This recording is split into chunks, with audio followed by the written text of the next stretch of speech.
السلام علیکم ورحمۃ اللہ وبرکاتہ۔ آج ہم بات کریں گے ناشپاتی کے بارے میں، جو نہایت لذیذ، غذائیت سے بھرپور اور صحت بخش پھل ہے۔ اطباء کے نزدیک ناشپاتی کا مزاج سرد تر ہے۔ اس کے بہت سارے فائدے ہیں۔ ہاضمہ بہتر کرتی ہے۔ اس میں فائبر وافر مقدار میں ہوتا ہے، جو قبض کو کم کرنے اور آنتوں کی صحت کو بہتر رکھنے میں مدد دیتا ہے۔ فائبر اور اینٹی آکسیڈنٹ کولیسٹرول کو کنٹرول کر کے دل کو صحت مند رکھنے میں معاون ہوتے ہیں، اور اس میں کیلوریز نسبتاً کم اور فائبر زیادہ ہونے کی وجہ سے دیر تک پیٹ بھرا محسوس ہوتا ہے۔ شوگر کے مریضوں کے لیے مناسب مقدار میں کھائی جائے تو خون میں شوگر کے اچانک بڑھنے کے امکانات نسبتاً کم ہوتے ہیں۔ اس میں وٹامن سی اور دیگر اینٹی آکسیڈنٹس پائے جاتے ہیں، جو جسم کی قوت مدافعت بڑھانے میں مدد دیتے ہیں۔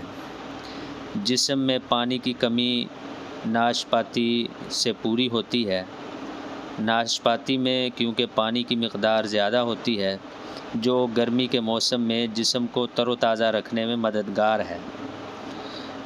جن مریضوں کا بلڈ پریشر تیز رہتا ہے، اس میں موجود پوٹاشیم بلڈ پریشر کو متوازن رکھنے میں مدد دیتا ہے، اور بلڈ پریشر تیز نہیں ہوتا، کنٹرول میں رہتا ہے۔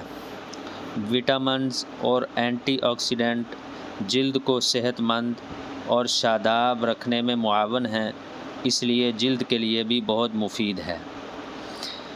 روزانہ 1 سے 2 درمیانی سائز کی ناشپاتی کھانا عام طور پر مناسب سمجھا جاتا ہے۔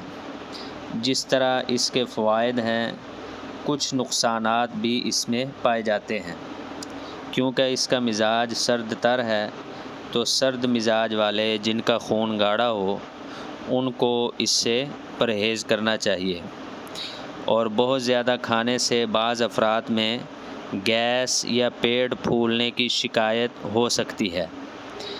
شوگر کے مریض اپنی مجموعی غذائی منصوبہ بندی کے مطابق اس کی مناسب مقدار استعمال کریں۔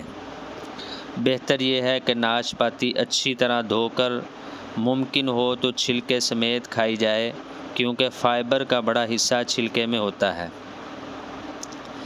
اور جن کو اسہال وغیرہ کی شکایت ہو یا ہیضے کی شکایت ہو، تو ایسے مریضوں کو ناشپاتی سے پرہیز کرنا چاہیے۔